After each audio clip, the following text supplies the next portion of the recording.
Hello and welcome to the Fit and Fabulous podcast with your co-host Greg Theron. And Gillian Davis. How is everyone doing? Welcome along, everybody. So here we are again with another episode, and we've got another fantastic guest with us today, who is Susan Niebergall. I hope I pronounced that right, Susan. Hi. Get that right. That's the main question. That was I was practicing, so I hope I got it right. Absolutely. That's perfect.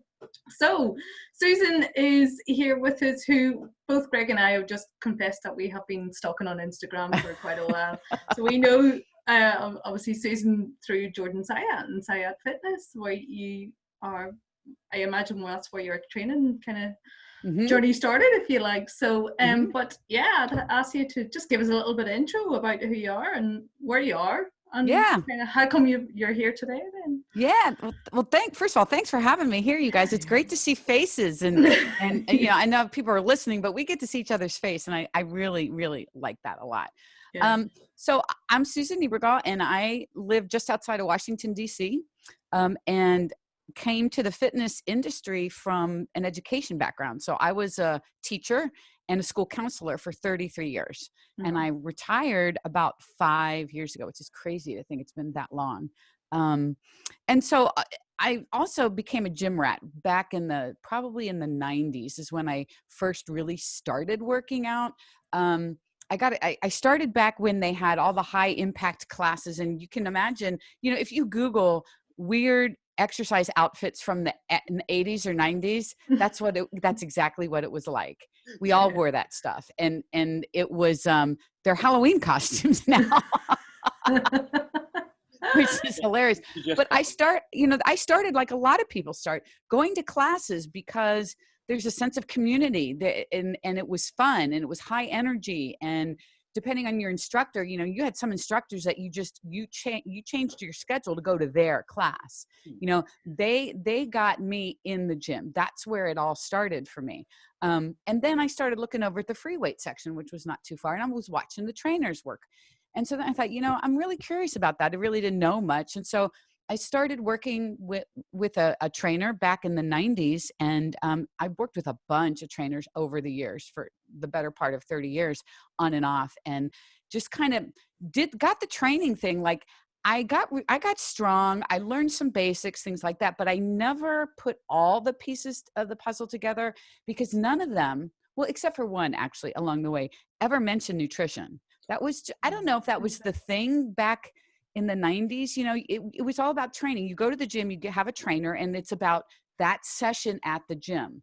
There's no progression. It's kind of like, what do you want to work on today? Kind of thing, you know? Mm-hmm. And where that helped get me in the gym and the love for what I was doing, I never really felt like I was progressing in a organized way, I guess, over time.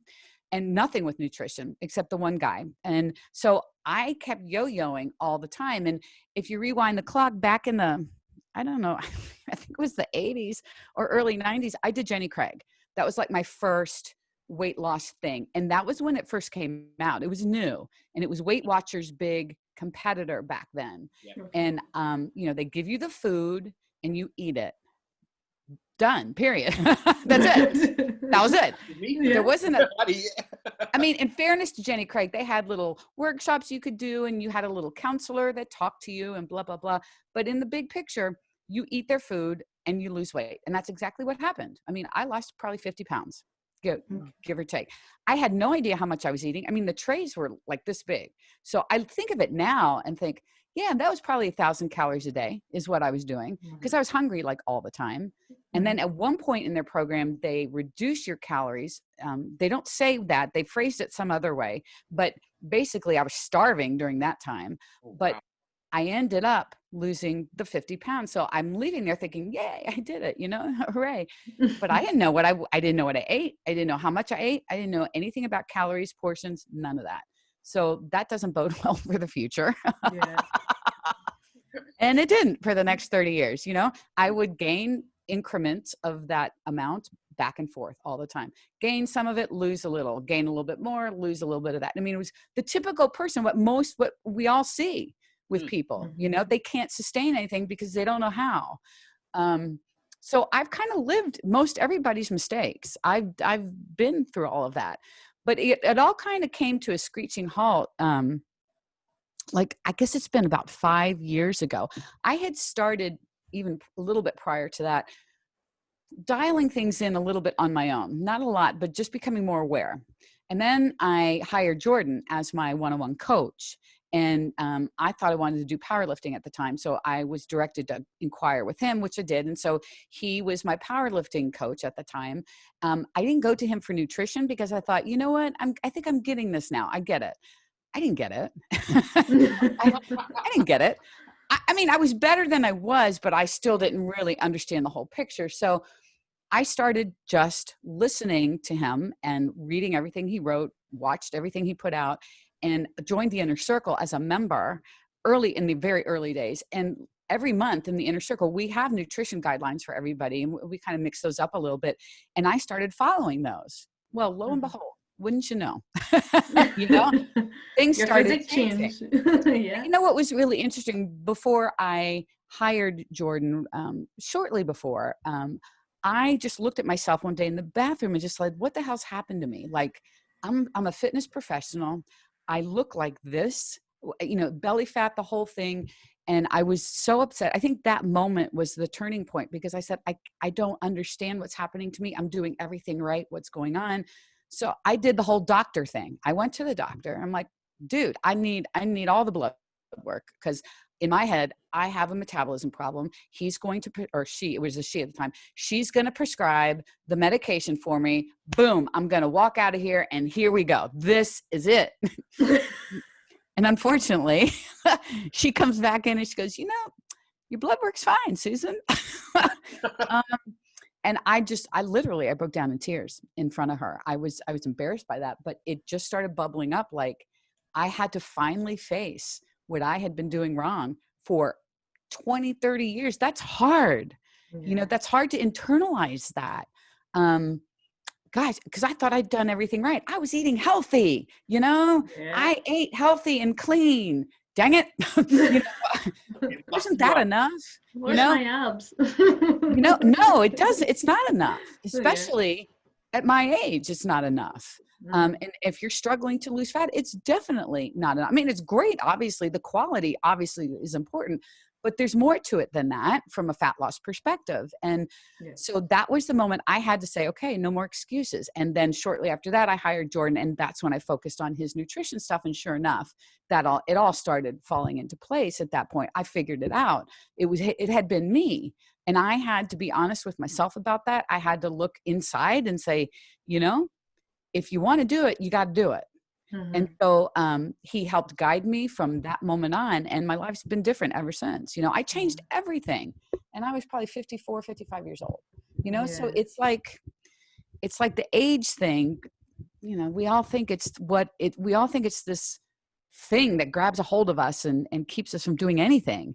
And that's really not the case, So my thing now is I have a handful of one-on-one clients. I am the co-coach in the Inner Circle with Jordan, and our mutual goal is to reach as many people as we can and bring them in and help them through our content, through the Inner Circle, through whatever we can do. And especially for me, hitting on the middle age thing, like it's not too late. That's kind of my thing.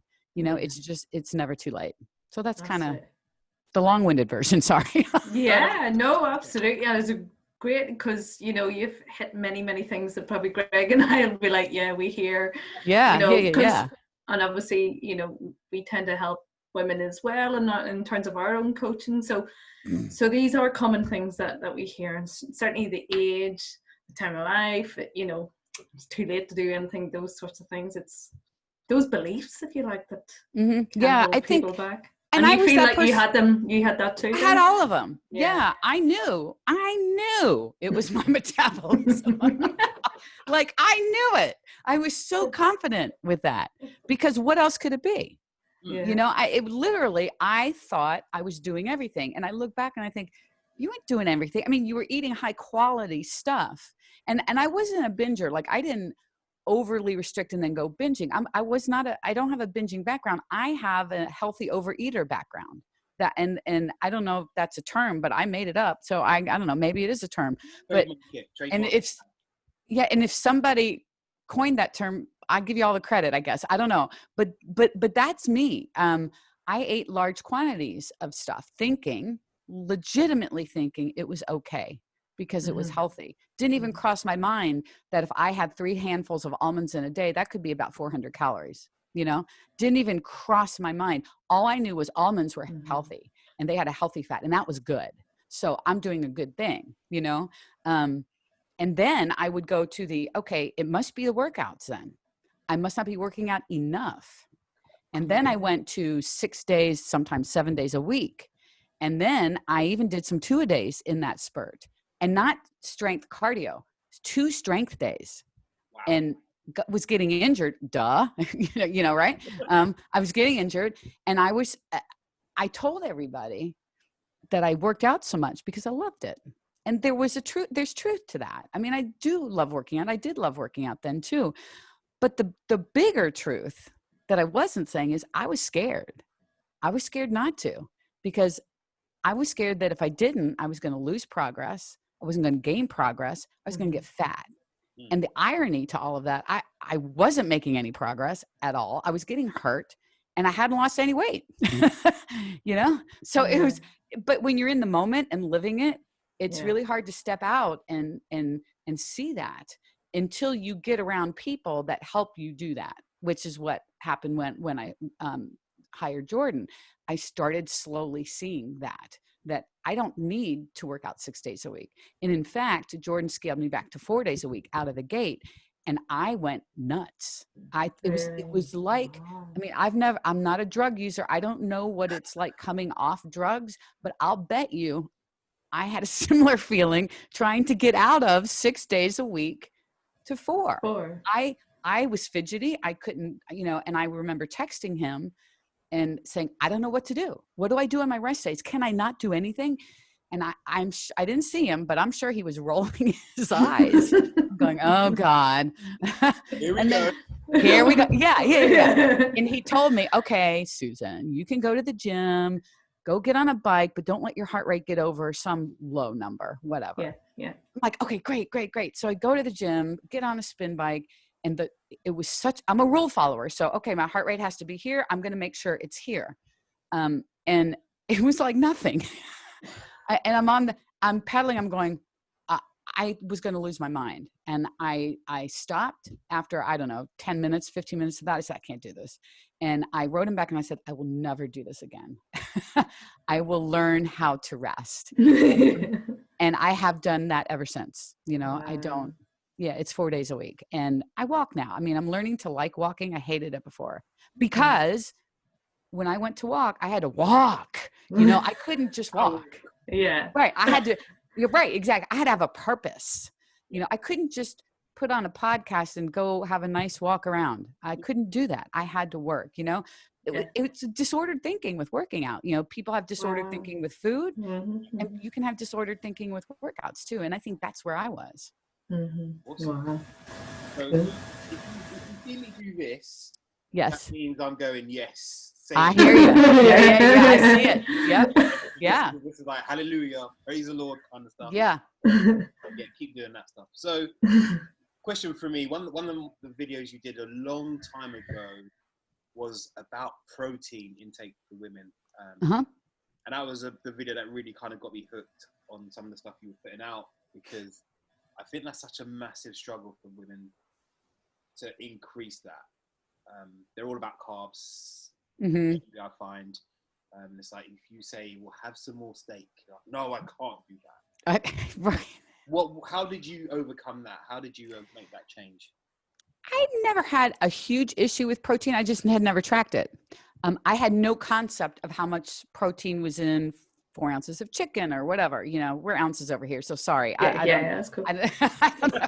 We're weird over here. We're like the only place in the earth that does that. So I had no concept of how much 100 grams of protein would actually be throughout the course of a day. And so I started doing something that I recommend a lot of clients do with calories too, is literally just wrote down everything that I ate during a given day. Just start writing it down. I didn't track numbers. I just wanted to see, okay, so as I learned about protein, I'm looking at breakfast, which is usually the big culprit, right? How do we get protein in breakfast? And, if you're a traditional thinker of breakfast, and growing up in my house, it was cereal and pastry or what, that kind of thing. You have to get out of that box. So there's step number one of comfort zone, ooh, I don't know how to do that. It's different. Chicken at breakfast? Are you kidding me? What is that? My mom thought I was nuts. She never understood chicken at breakfast. I'll eat chicken any time of the day. Right? Yeah. Yeah. I stuff it in an omelet all the time. Yeah. But that's how I learned. And so I tell people this that struggle with protein. I think one of the easiest ways to increase your protein after you start writing down is increase your portion size of that. Like people think they have to go find these other sources of protein to hit their goal. You don't. Make your 4 ounces 5. And the amount of protein the increase from that is significant bang for your calorie buck too, make your half a cup of Greek yogurt a full cup. For God's sakes, do that, because there's not a lot of calories involved and the benefits of the protein are going to be astronomical. So I think people think they hear 100 grams. That sounds like a lot. Yeah. But if you have a decent sized piece of chicken, you're halfway there. You're almost halfway there with that. Right. Yeah. I think that, it probably as well, there's a lot of you've seen people that have gone through those sort of physiques that they're eating chicken and broccoli like 5 times a day or something. Yeah. So there's like, I don't want to do that. Right. And I think that's obsessive. Yeah. People misunderstand. Yeah. I mean, I like chicken and broccoli, but it gets a bad rap because that's what people think. It's kind of like when people hear calorie deficit, they think lettuce, like that's all you eat. Yeah. Lettuce. Like I can't, no, you can have more than lettuce. As a matter of fact, you could even have a donut if you want. What? No. By the way, and speaking of donuts, a little side tangent, Greg, there's a donut place when Jordan and I were in London that we went to, a little hole in the wall place that's its own little structure on a corner. Donut Time, is that what it's called? Something like that. And the donuts are astronomically big and they come in their own little individual boxes. Oh my God. Lovely. I'm writing that down. I think that's what it's called, Donut Time. The best donuts I have ever had to this day. They are massive and they're, amazing. Look it up. I'm all over that. Next time I come to London, we're going. Okay. Yeah. Absolutely. Yeah, I'll have to. If you tell me their donuts are that good, then I'll need to find out. Yeah. Quite simply, and I'm not going to track them. But I think protein. It's just a matter. Like anything, it's practice. It's getting used to it, understanding that 100 grams is not a massive amount of protein. And if you get 120, you're not going to die. It's not like you're going to bulk now because you have 120 grams instead of 100. Protein is a difference maker. We all know for fat loss, it's a huge difference maker just because it helps keep us full too. That's a big benefit. Massive. But it also is going to build the lean muscle mass and it's going to help us maintain it while we're losing fat, which people don't get that part. Like they say they want to lose weight, they want the scale to go down, but they don't look any different at the end. And that's the role that we want protein to play, right? Mm-hmm. Just so we look the way we want. Because most people want to lose fat. They don't want to lose weight. I'm convinced of that. Oh, I totally agree with you. I'm 100% with you on that one. Yeah, they don't want understand. Their bodies to change. Yeah, I don't think they understand how I didn't understand the difference at all. So I get that. And I think when we rephrase it to clients, they're like, oh yeah, no, I want to look like, I want to look like I have some toned arms, or I want to look this, that, the word toned, which I don't like, but I understand it. I understand what they mean. And then I just have to tell them, well, this is what toned really means. You need to put on some muscle. That's what that means. And then they go, Yeah. Yeah. So when did you, so you were saying that you're in your 50s then, really, when you started with Jordan and really training, and that's when it all started for you. So what was the what made you do that then though? What was the kind of trigger? What was your why, shall we say? We like to talk about our whys. But. I think that day in the bathroom, I don't know what it was about that day, but literally just in the bathroom looking at myself going, how did this happen to me? Like, what is going on? I was humiliated because I was a fitness professional. I I hadn't really transitioned to online. I was still in person, but I felt like I'm a fraud. I'm letting everyone down. I can't get my shit together, and I'm trying to help people do that. And I think that's a real common feeling for a lot of fit pros. I mean, we all have it. We've all had struggles. And I now know that that's perfectly normal. And a lot of times sharing your struggles really helps people relate to you. That's why I share mine a lot. Because I've made all those mistakes and more, but I think that day is what changed it for me. And then I had to go to the doctor and be told, no, your metabolism's fine. Everything checks out. It's you need to look at what you're doing. And I think at that point, that just something inside of me just changed, saying, I really want to do it this time. And I think part of it too is surrounding yourself with people who get you, who understand you, who listen to you, and who's there. And that Jordan was that person. I went to him for another, just thinking powerlifting, because I thought, yeah, Susan, you got nutrition. That's okay.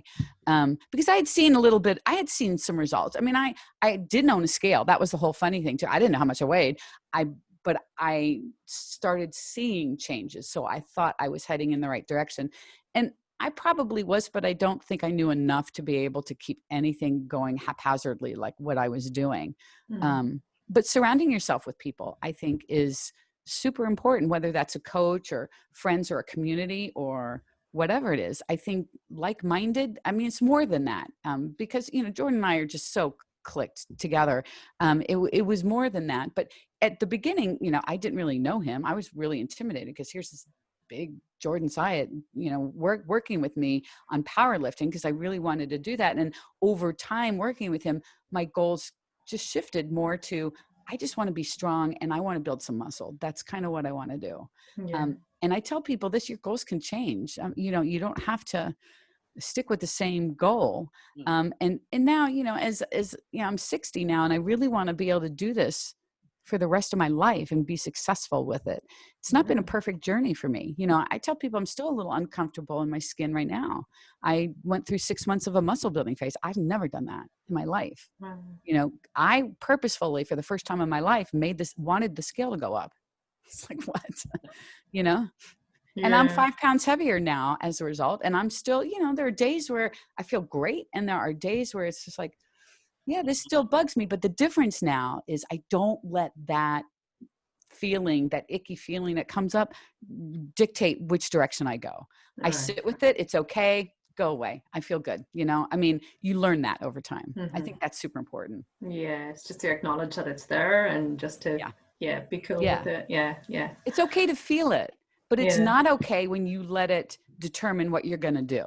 Doing things based out of emotions is never a great idea. Yeah. Oh, cool. Yeah, I love that. I think people struggle with the non-emotional reaction to stuff. I think that's the real challenge.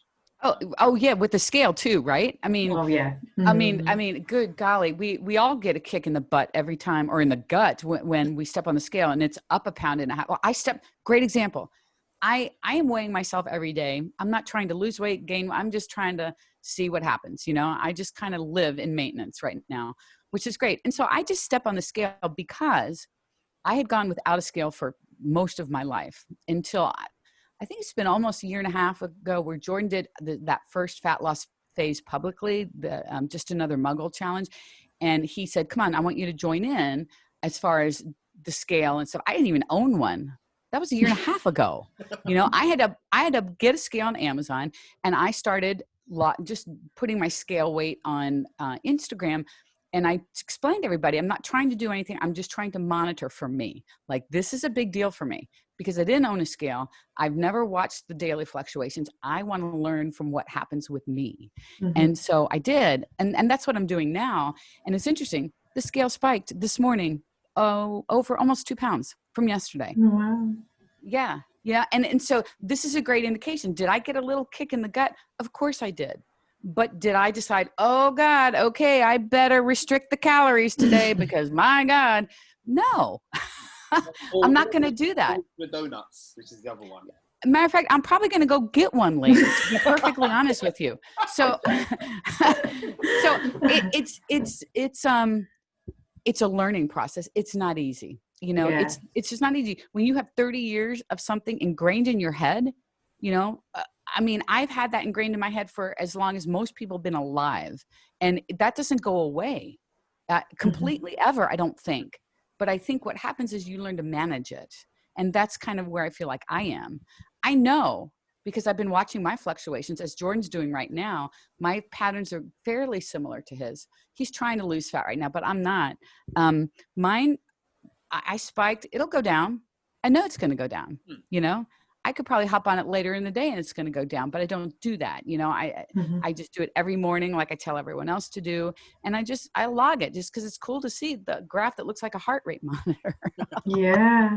And that's sort of, yeah, and that's a really good way, because I have actually said that to someone before who have that history of an almost fear of stepping on the scales, and like that, it dictates then their feelings, their moods, everything just either goes out the window or whatever. Yeah, it dictates our worth. We let it dictate our worth. You know, the worst thing was when I didn't have a scale and you have to go to the doctor, right, for your annual checkup or something, or sometimes even for other checkups, and you're like, wait a minute, I have to step on the scale too. You know, I mean, you're sitting in the waiting room, my heart's pounding because I have to go on that scale. I know I have to go on that scale.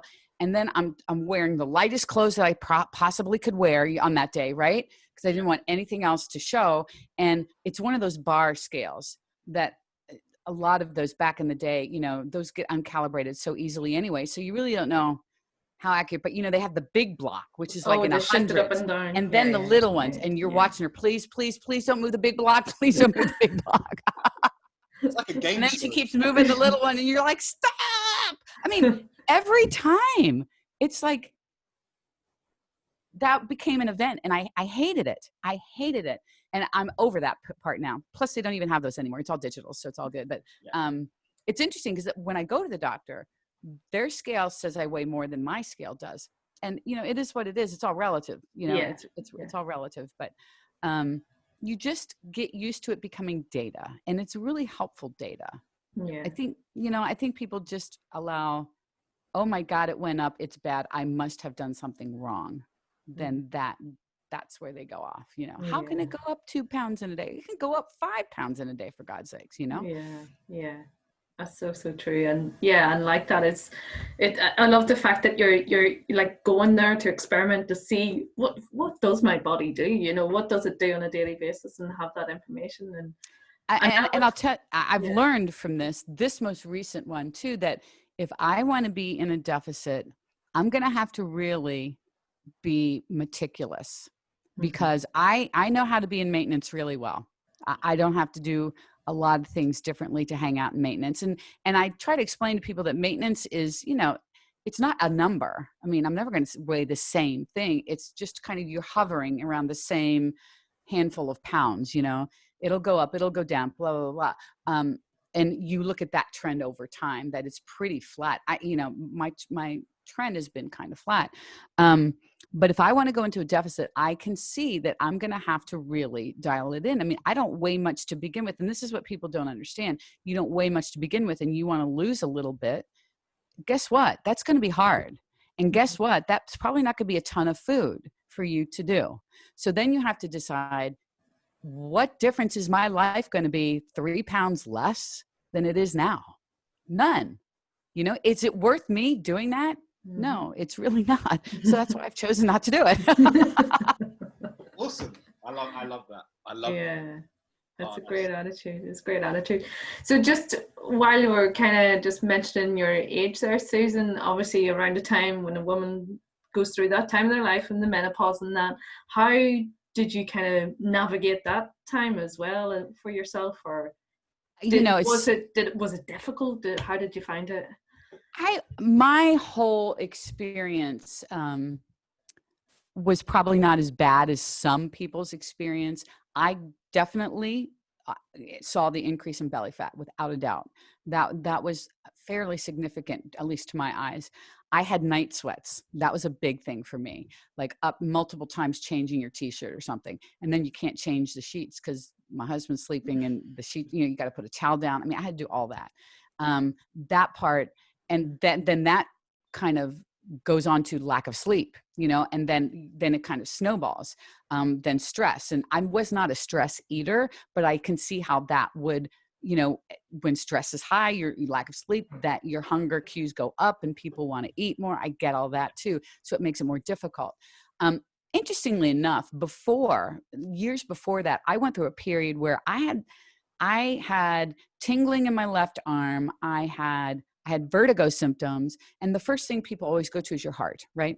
I mean, it makes sense. I got checked up and down. My heart was absolutely fine, but I kept having these massive attacks of fatigue. I couldn't think, I couldn't do anything. And nobody knew what was going on with me. And I pursued this because I was scared. I had no idea what was happening to me. So I went to a neurologist. They looked at MS. They looked at all these big time, just nothing was coming up. My ENT saw me several times actually, and did a test where they kind of make you lean over and they pour water in your ear. Yeah. Oh, that thing. Yeah. Well, that actually showed some inner ear issues with my left inner ear. Nothing huge, but they kind of thought, oh, here it is. This is what's happening.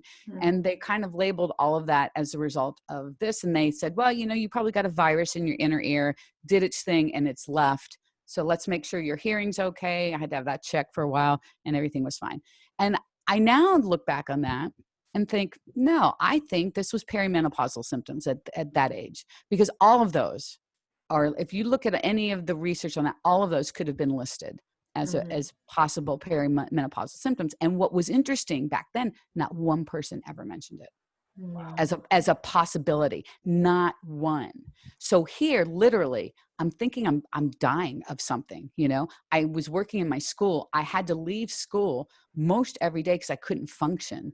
I remember going in my principal's office and talking to him and being in tears because I didn't know I was scared, you know, and here, my guess is that's what was happening. It all makes sense now, you know, now that I know more. Yeah. But it's just an example of how there's just not a lot out there, but there is now. I mean, it's coming. It's so much better now. I mean, people are talking about it now and understanding what it is and what it's not. Because I think that's where our clients get hung up in is, well, like me, let's just blame that. Yeah. Let me just blame that. That's kind of easy, you know? Why do you think that happens though? Because I think you put a very good point about, you said your stomach seemed to get bigger, and often that's the first thing people say to me is, it's menopause, it's all over, I'm gaining weight. It's almost like they give up being able to do anything about it. 100%. Really, really makes me go. And obviously being a man, I can't go through what the woman's going through. Totally get that. But I've got clients that are smashing it out of the park. You know, perimenopausal, menopausal, etc. So why do you think women get that narrative in their head? You know, I think out of frustration, because like me, I thought I was doing everything right. You know, literally, I thought I was doing everything right. And I think I hear people tell me all the time, well, I'm sure my metabolism is slowed down. You know, that's what they go to because that's what they've read somewhere along the way. And I think the issue there is, well, it does naturally slow down for a lot of reasons, but we give it way too much credit. It doesn't slow down that much. It doesn't. And I think what happens is over time, in chunks of time, not 3 years, I'm talking 20 and 30 years, we become less active. You know, we get married, we have jobs, then we have kids, we're on the go, we're taking them everywhere, we're dinners on the fly, going through the drive-through, we're doing all this stuff. We're not keeping an eye on our nutrition during that time. We're probably losing muscle mass because we're not working out effectively like we used to during that time. So now fast forward, and now we have the perfect storm of what really is happening. You know, it's a little bit of our metabolism because we don't have the muscle mass like we used to. And it's a little bit of, we don't have our nutrition because we're not really monitoring that like we should. You know, it's that. And the good news of that is that we're in control of this now. You know, we can control the ship. It didn't sound like good news to me when I got it from my doctor. I'm being honest. I was ready for the easy fix. Give me the meds and take the pills and boom, I'm good. Yeah. But I look back on that and think, I got the best news I could have gotten. Like, I don't have a disease. I don't have a condition. I don't have anything that's out of my control.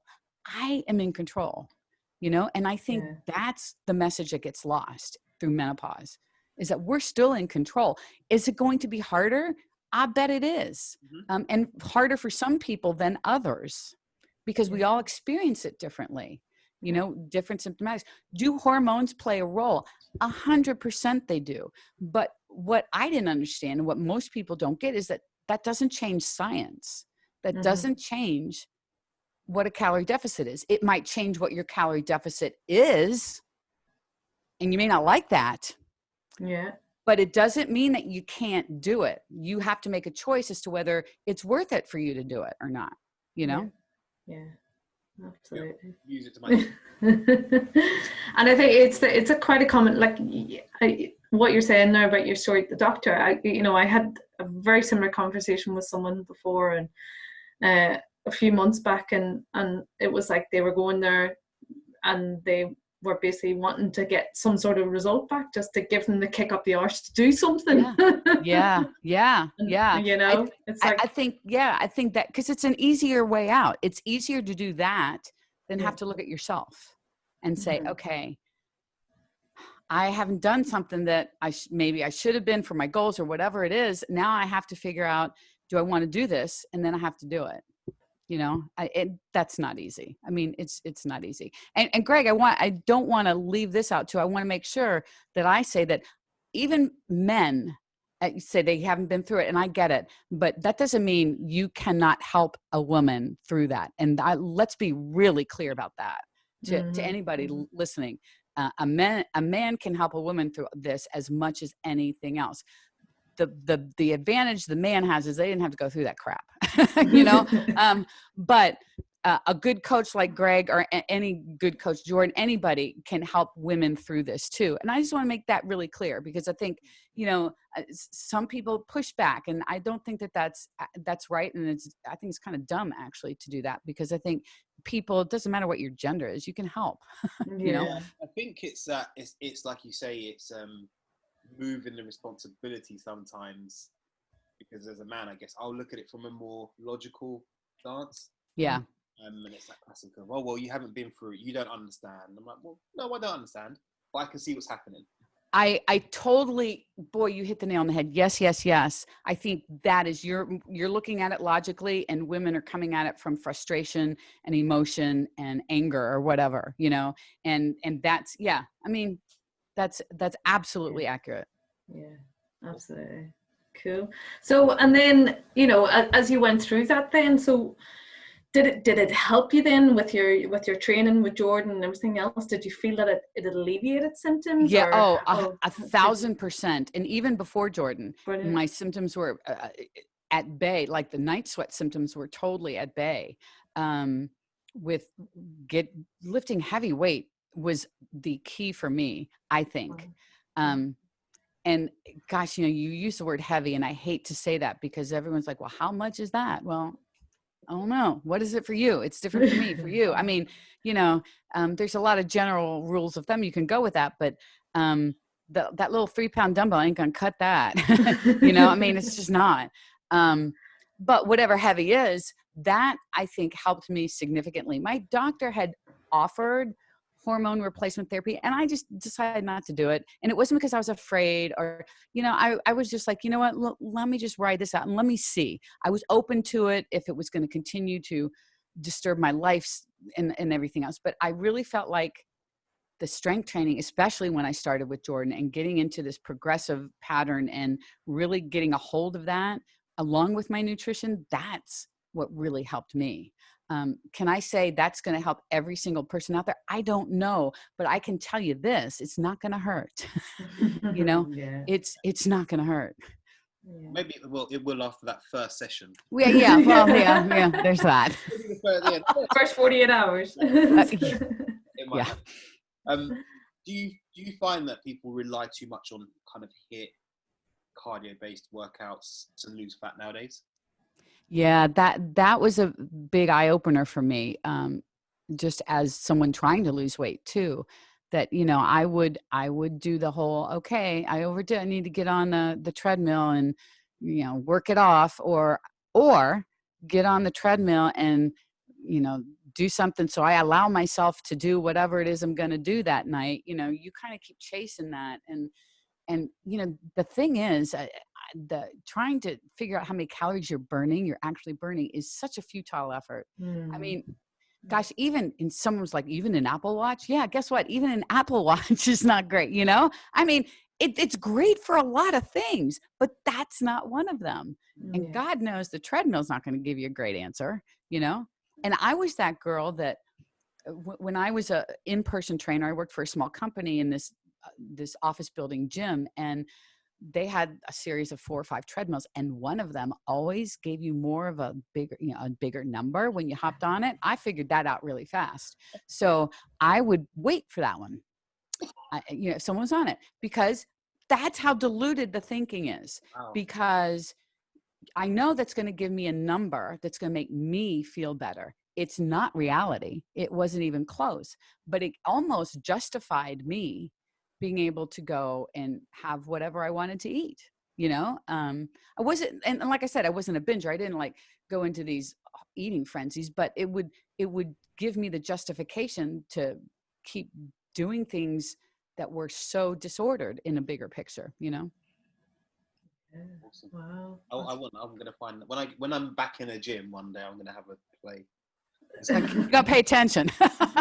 Pay attention to those treadmills. Yeah. Which one is going to give me the bigger calorie burn? Yeah. Yeah. But you know, it's interesting because, you know, people will try to figure that out. And, you know, I don't think that some people realize those numbers can be as wacky as off 50% or something. So if they're telling you you're burning 400 calories, you're probably burning 2, maybe 250, you know, maybe, who knows? But you go eat 400, you keep doing that on a regular basis. Guess what? You know? Nothing changes. Yeah. Nothing changes. Exactly. Nothing changes. Right. Yeah. So true. Training. What's that? How are you training now? What's your training regime like? So I train 4 days a week. I do a lower body, upper body, lower body, upper body split. I love that split, by the way. I like it for a lot of reasons, because you can touch body parts multiple times, obviously.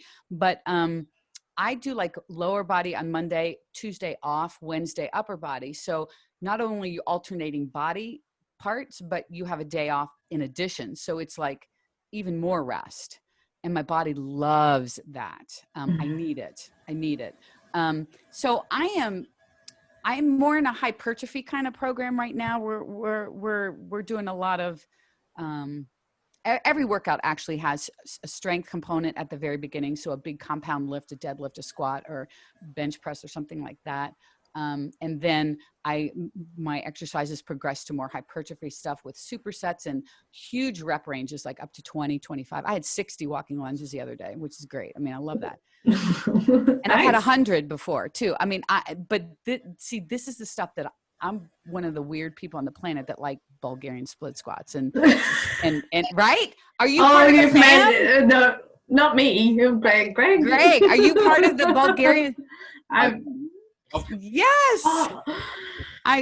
They're my absolute favorite single leg exercise, without a doubt. Guys, but you know, so my training actually, you know, encompasses everything. And Jordan writes such great programs, and he knows me. I've had injuries. I've had shoulder issues when I first started with him.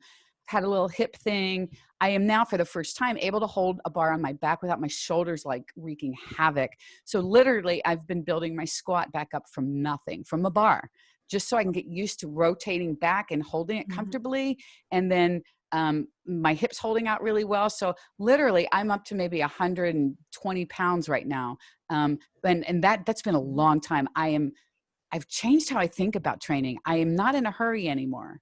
I used to be like, I need to put more weight on the bar. I need to you know, and like deadlifts have not felt great for months for me. So I have stripped the weight back on those, and I'm just going at a weight where I want it to be fun again.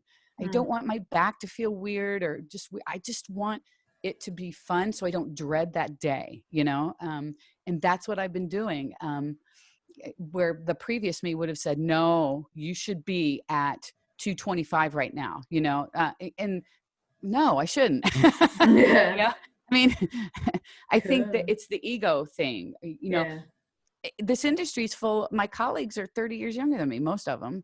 And I see what they do. I want to do that here.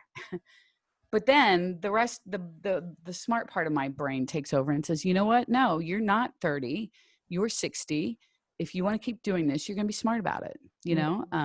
And so that's kind of where I'm at with everything. I like trying new things. I've got a chin-up goal I've been doing since quarantine started. Yeah.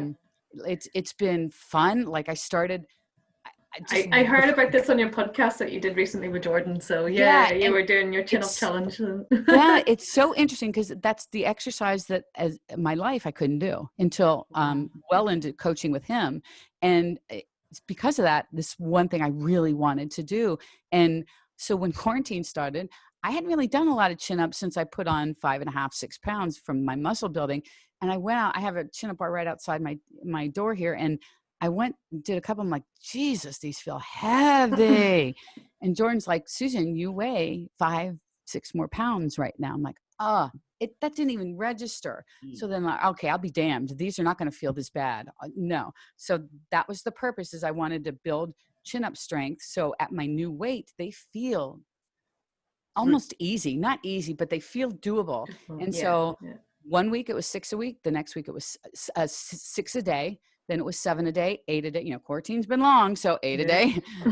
And then it went 9 a day for the week, 10 a day. I got up to 12 a day for a week. And then I decided I'm backing down the reps, and now I'm putting weight on my back. So the ultimate goal is a 45-pound plate to put on my back. I've wanted to do that. And the thing is, the gym's got to open, because the 45-pound plates I have here are like those thick tires. You know, I'm not putting that sucker on my back. I ain't doing it. So the gym has the thin 45s and a weight belt. You know, I can get a weight belt and do it that way. But I'm putting weights on my back. I actually like that. I'm using a band and just strapping them through a band and wearing it like a backpack. It actually is. It's really, really cool. And so I have 2 10-pound plates on my back right now. And I'm at, I don't know, 5 reps for 20 pounds on my back. Nice. So I'm thinking, you know, I'm knocking on the door, but the old me would have said, you know what? Let me see if I can do it yet. Let me see if I can do 45. You know, the new me is like, no, I'm sticking with this. 20 pounds all week. Next week, 25 pounds all week. That way, you know. Absolutely. And it's tough, like you said. That's just like getting the mind to the ego, if you like, wants to push you and go for it. But that's hard to be that patient, isn't it? And oh my God, yeah. Because you want to be able to do it. You know, that saying, your eyes are bigger than your stomach. You know, sometimes you see all this food, and my eyes watching people do all these great things who are in their 20s and 30s is bigger than the reality of it.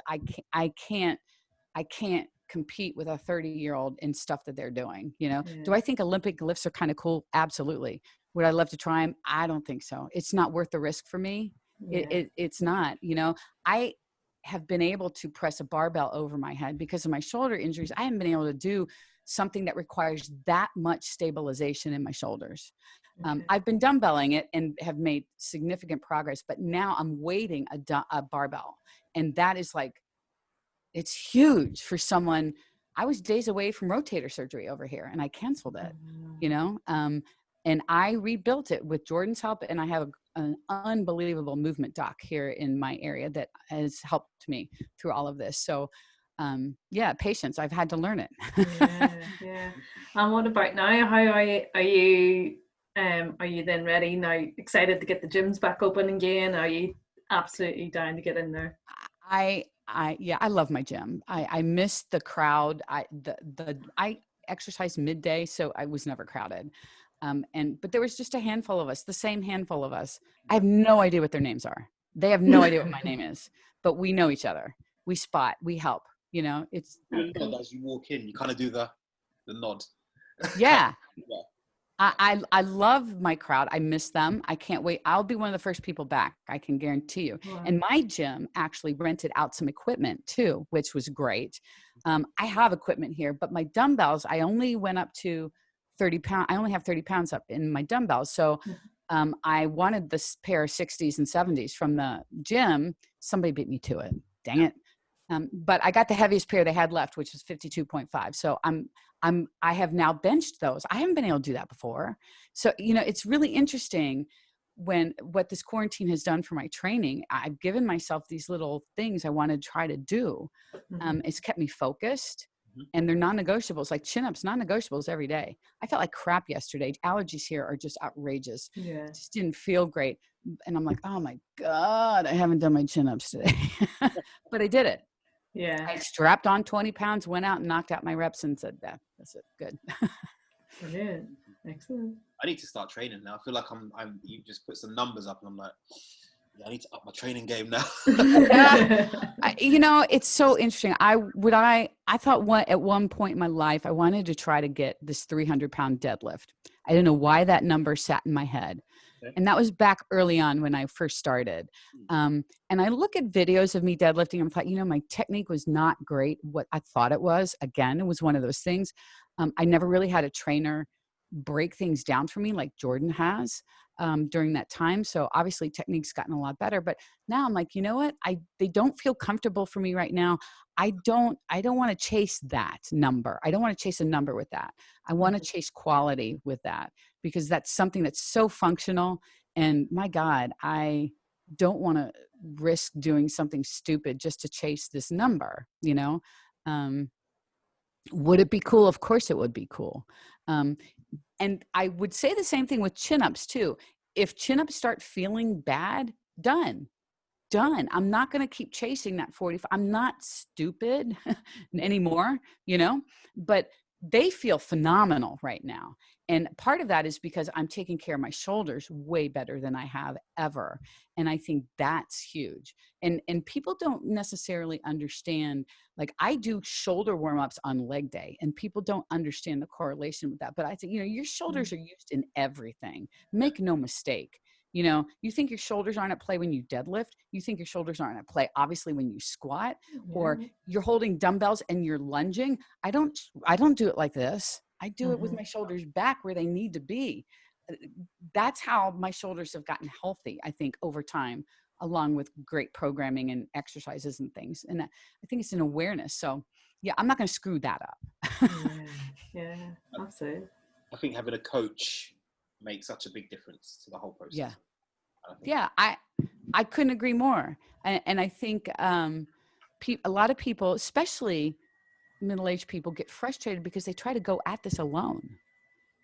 And they go into a gym. How many times have we seen this? I know we've all seen this, where we see this random woman in a gym, we see her wandering around and she ends up going, the one I'm thinking of in my head, in my gym, she wanders around, she goes to the cable station, she'll do some lat pull downs like this, right?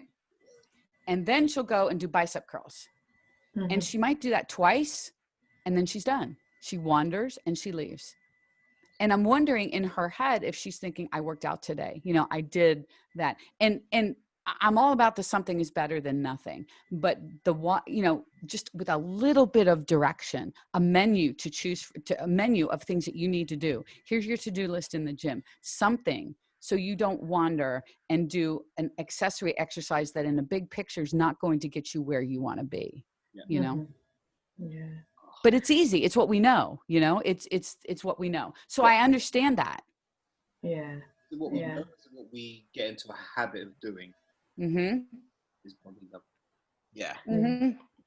100%. And I mean, case in point, I've seen her do that a million times, you know, I mean, and then they end up down on the elliptical reading a book, you know, I mean, invariably. Yeah. Oh, it happens. Yeah. But that's why a coach is so important. And I know, and even communities like the Inner Circle, we have so many structured workout plans for people of all levels and abilities. And I think just having the structure that, you know, of what to do.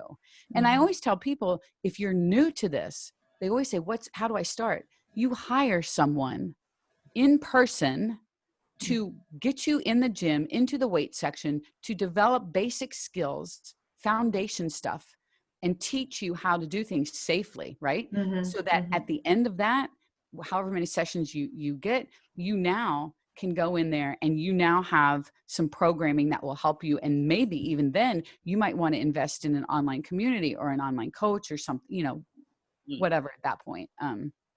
You know, that in person at the beginning is, I think, just vital. Huge. Yeah, I think you hit a good point there. Even just knowing how to set up a bar and weights on it and things like, you know, it's like, because that's scary for certainly, you know, and people say they're scared to go into a gym, and you know, oh my God, some women people are scared because they don't want to look stupid, right? They want to, you know, and I'm thinking the squat racks in my gym have one of these things you pull and you got to slide the thing up and out, you know, and then down. It's until you do it or someone shows you how to do it, I could never get it to work, you know? So I can understand how somebody would avoid that for that reason, you know, because they don't know, you know, this dumb thing back here, you know, anybody can do that, but no one's watching here either. You know, I mean, it's like, it's safer if you screw up here, you know, but stuff like that makes people feel like, okay, people are going to think I'm stupid. And the sad thing is, gosh, if they ask somebody, most anybody would be happy to help. You know, I have seen people struggle in the gym and I will go up to them and ask, can I help you with that? You know, or something. And they look so relieved, you know, that someone asked nicely and offered help. And then we chat, you know, and it reminds me of one of the challenges we had in the inner circle years ago was Jordan and I called it a compliment challenge, where we encouraged our members to give a compliment to somebody every single day. Just from the perspective of, you help someone, you're going to help yourself. And what that does for you. And so my job in my head was, when I went to the gym, I complimented somebody every single day. I went up to somebody and said, good God, those push-up planks look phenomenal. You know, way to go.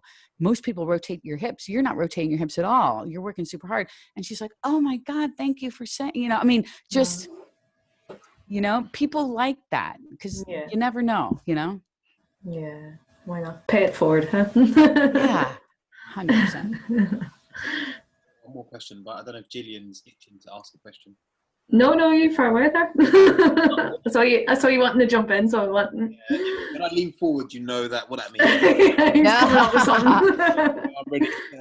So I just want to take it back to nutrition very briefly. One of the biggest challenges for a lot of people is about tracking their calories. You tracked your calories? Yeah.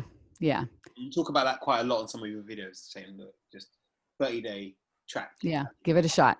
Why do you say that? You know, from a girl that never tracked anything and never made any progress, I tell people, I thought, I didn't track calories back then because I thought it was going to make eating miserable. I thought it was cumbersome.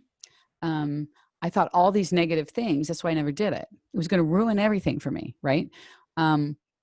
So when I get a little pushback, I say, you know, I want you to try it. And God knows there are how many apps out there now that do most of the math for you. Thank God, because that's the stuff I don't want to do, is the math. And then people I think they have this thing where when you start talking percentages, like 40% carbs, 30% this, but my head explodes. I don't know what that is. I'm like, dude, let's keep this easy. We don't need to do percentages. I never have anyone track percentages because I don't know how to do it. I joke that when they taught percentages in school, I was absent that day because I never grasped that. And that is complicated to me. People get overwhelmed at the thought of tracking my fats and my carbs and my protein and da-da-da. Yeah, that's overwhelming. I don't want you to do that. I want you to give yourself a calorie range, and I give them a range, not a number, because what are the chances of you hitting a number? I mean, slim and none, right? So then we're thinking we're screwing up every day because we're not hitting our number, right? So there's the mental piece. So I give a calorie range for people to hit. So you have a range, and then I give them a protein. I give them a range in protein too, especially if they're new to protein. I give them a protein range, and I ask them to hit that range. How they track that, man, use an app if you want. You know, God bless you if you do. I don't use an app ever for that because it makes my head crazy. I used to use paper and pencil, but I advanced to a spreadsheet because the spreadsheet will do the math for me. The spreadsheet will add everything, right? God knows I don't want to have to do that. So it doesn't matter how you track. And there are lots of apps. People love using apps. If you're one of those people, do it, because it'll make your life easier. You can scan things. I mean, there's a whole bunch of different ways that you can use apps, or don't. Use a spreadsheet, and Google can be your friend. And people are like, well, is Google accurate? Well, you know what? It's all relative, isn't it? I mean, is it 100% accurate? Probably not, but so what is? My FitnessPal is not 100% accurate either. You know, I mean, so we can argue over things like that. So I just tell them, look, it's not something that you have to do forever, but what you learn from it is what's going to carry you for the rest of your life for not having to do it. Mm-hmm. And I tell everyone, look, obviously it starts with awareness, and then track and weigh and measure your food so you understand visually what that 4 ounces of chicken looks like, because I can guess it now without a doubt. You know, I mean, I'm really close, but not because I just skipped over all the learning. It's because I had to do it. I had to put in the work, you know, and it wasn't as much work as what I was envisioning in my head. That was just the excuses I was giving myself to not do it. You know, the justification for not doing it. Once I pushed through that and decided, okay, I'm going to give this a shot. And one thing I did do when we had in the inner circle, when I was a member, one of our nutrition guidelines for a month was this interesting blend of, rapid fat loss week. And Jordan and I use rapid fat loss weeks occasionally. They have a purpose, but not for sustainability, obviously. But we like using them because it forces you to plan, right? You can't wing it with so few calories. You can't do it. So that particular month was a week of very low calories that built up through the course of the week. The next week was trying intermittent fasting for a week. The calories were still in a deficit, but you got to pick your windows and stuff. And so it was alternating weeks like that. I learned so much from that rapid fat loss week because I had to plan it. You know, I had so few calories and I wanted to spread out my calories through the course of a day because I was afraid of being hungry. I was terrified of that. So let me plan them out. How can I get my protein? How can I get volume? I had to learn foods that would give me more volume for less calories. Mm-hmm. You know, you learn that. And that's the whole point, right? That's what we want people to get so that they don't have to do that anymore. I don't, you know, right? Yeah, exactly. Yeah, it's a big learning. And like that, you do have to push through that resistance because it's tedious getting it all set up and getting prepared. It is. It's a chore. You know, pushing through the resistance on anything is tough. Yeah. With nutrition, it's really tough, I think, because we just are emotional regarding food. And I think that resistance is really hard. And people say, I'm not motivated, that motivation word, I hate that. They want to sit around and wait till they're motivated to do something. I'm like, dude, you got that backwards, man. It doesn't work that way. I mean, you have to create it yourself, and you got to create it and do stuff that you don't want to do. That's how you create it. One tip I give people to push through that resistance is think about how you're going to feel on the other side of it, not during it. Yeah. Think about how good you're going to feel after you've done something that you set out to do. You're going to feel better. You're probably going to have more energy. You're going to have more confidence, and that starts to build, and that's how you get the wheel turning. But you have to take that first step. And, it's never easy, but no one ever regrets doing it, right? Yeah. Absolutely. And what do you say now, Susan, like, in terms of the nutrition and the food that you have now, would you say that you probably eat more food than what you ever did before? Or would you say that's changed and it's so interesting because I was that person who never let things like a donut or pizza cross my lips. Mm. And, I'm writing a book right now, and I wrote about this time in my life when I was a school counselor, and this is how disordered my thinking was. We would celebrate birthdays in our office with the office. We had a kitchen, and everyone would bring in, somebody would take, like, I took your birthday and I would bring something in for your birthday, and we would all celebrate. And I never partaked. I mean, I was there celebrating, but I never had the cupcake. I never had the cake. I never had the whatever. And everyone said, Susan, you're so disciplined.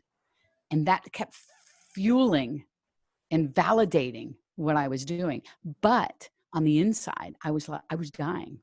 I was like, but I want to be like you.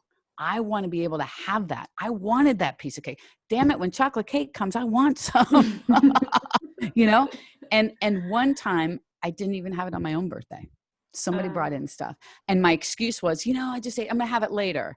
I don't even remember if I did. And I took it home. I know my guys here enjoyed it. I may have too. I don't remember. But that's how it got.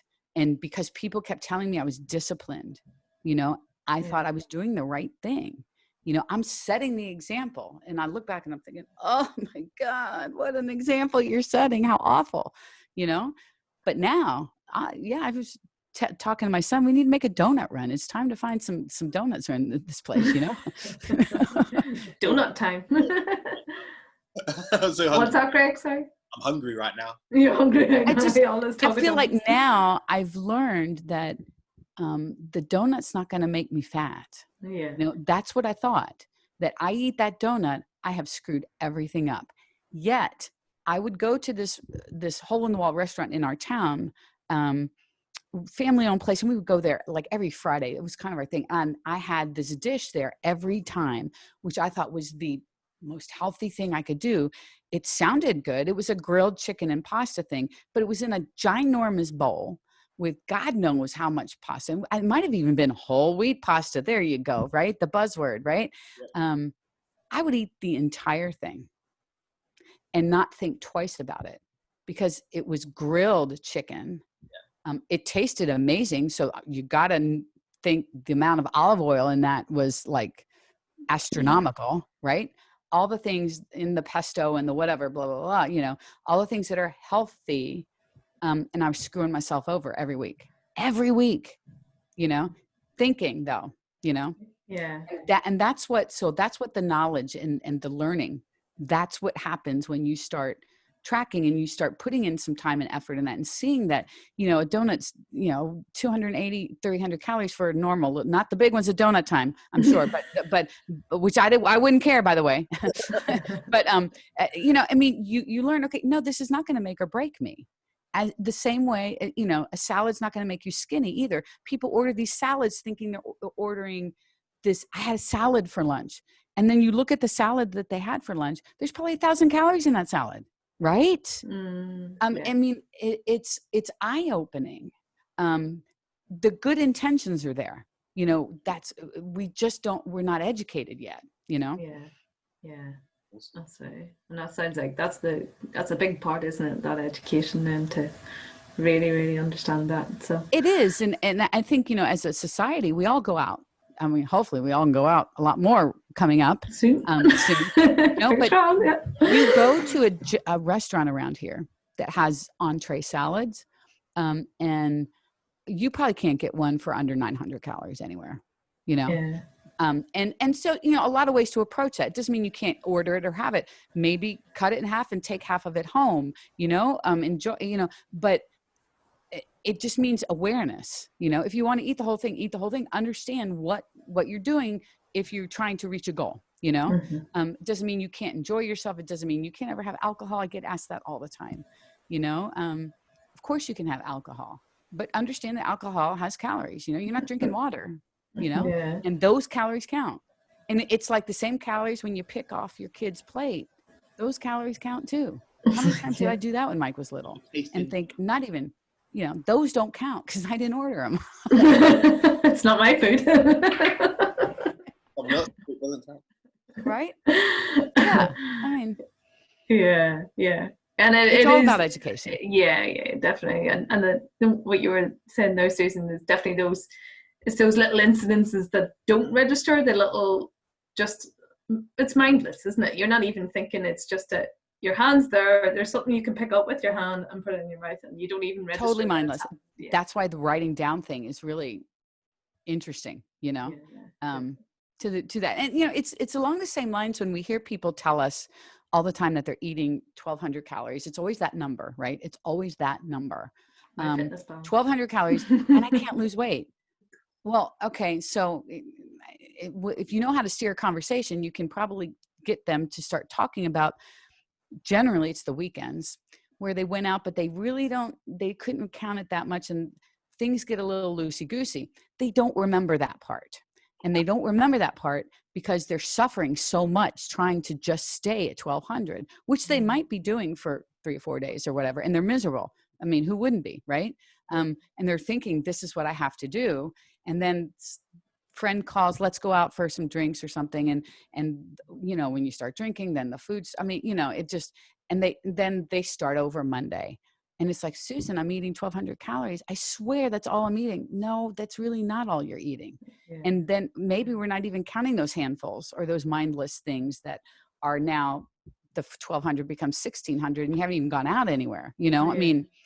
I mean, it's just, but I don't think people lie. I think they think this though, you know, it's not like people are lying most of the time. I find that it is, they think they haven't gone over that much. You know, yeah, you know, I went on the weekend. It's not that much. But let me tell you, you know how easy it is to put away 3,000 calories in the drop of a hat when you go out? I could do right? One room. Right. I mean, it's anywhere.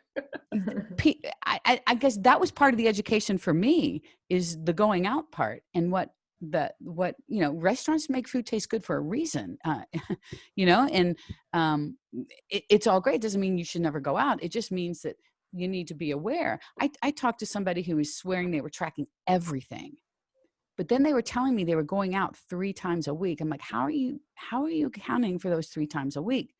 Well, you know, the menus say this, that, and the other. Well, let me tell you something about those numbers too. You think the calorie burn numbers are bad? Well, so are the menu numbers.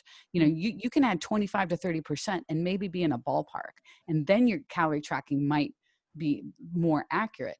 But when they're telling me they're tracking everything, but they're going out frequently, that's a little red flag because you can't track everything and go out. You know, I mean, and again, it doesn't mean that you can't go out. It's not what it means. It just means that if you're struggling, you need to look at that too. Yes. Yeah, cool. So I wanted to ask then, tell us a little bit more about this book then. What's the book that you're writing or when's? It is basically, is there a plan for when it's coming out? I wish I had, I'm putting kind of the last bits to it. I thought quarantine was going to be a great time to just knock it out and send it to the editor. And it's been very unsettling mentally and to try to get focused and stuff going on right now. Focus has been hard, a lot harder than what I thought. It's a memoir. It's basically kind of my journey and how all the screw ups I made. And I think it's going to be very relatable because these are very common mistakes. So I kind of go back when I started this whole thing and all the mistakes I made throughout the course of time and my training and how that has evolved and the inner circle and my training with Jordan and things and just delivering the message that it doesn't matter about your age. You know, it's never too late. And matter of fact, the title of the book is going to be called Fit at Any Age. It's Never Too Late. And that's the line. That's the storyline of the book. And there will be a little how-to. I have a how-to section. That's the part I'm editing right now. How to set calories, how to set protein, why we're doing this. You know, I'll have a couple sample workouts in there too, stuff like that. But it's pretty much a story. Cool. So do we know when are we gonna see it out? I don't know I don't because I've never gone through this process before. Okay, right. And I'm going through a self-publishing process. I don't know if it ever gets picked up, it does, whatever. I don't care. The goal's not to I don't care if I make any money on this. I just want to be able to help somebody with this book and maybe turn someone's life around with this book. So in the self-publishing world, I have a coach for this because she's done it and I have no idea how to do it. So the next step is the editor. And when we start doing that, I'll have a better idea of when. Yeah. Cool. Awesome. Well, look forward to that third one coming out then. Yeah. Yeah. Good. Sounds good. Amazon, right? Yeah. Oh yeah, totally. There's already a couple of questions we like to finish with. I've got one. I'll let Gillian have hers. Yeah. So just leave the listeners with kind of your top 4 tips to start making progress. The top 4 tips. Great question. I think the first one, I don't know if this is a tip. I want everyone just to understand that nutrition drives your fat loss car and training is the passenger. Don't confuse the two. we always want training to be the driver. Well, we'll change anything with training, right? It's easy. But nutrition is always the driver. You will go nowhere without it. So if you've been focusing on adding more things to adding more workout days to your workout schedule, adding more workouts, doing this, stop with that. Make your workouts more effective, what you're doing. Don't add anything, and go over to the driver and start working on the driver. Because I think that's number one, because people flip that around way too much. Then the other thing is, speaking of the driver, the fat loss car, write everything down that you eat and drink. Every single thing, even water, when you have a glass of water, when you have a coffee. Because, those coffees, some of them can get kind of, I had a latte today. I had another latte, whatever. Just write it down, because awareness is where it starts. I think that's key. And then I tell everybody at that point, start learning how to track calories and protein, and keep it to calories and protein. Don't think that you have to track your carbs. Carbs are not the devil. You need carbs. But you don't have to track them. Just make sure your calories are in check. That's super important. And then the last thing I would say for training, lift some weight. People go into the gym they go in there, they don't want to get hurt. And I understand that. But if you have guidance, if you get instructed and are taught by a trainer how to do this, lift some weight, get uncomfortable. It's not supposed to tickle. This is not supposed to be easy. You should be very uncomfortable. Yep.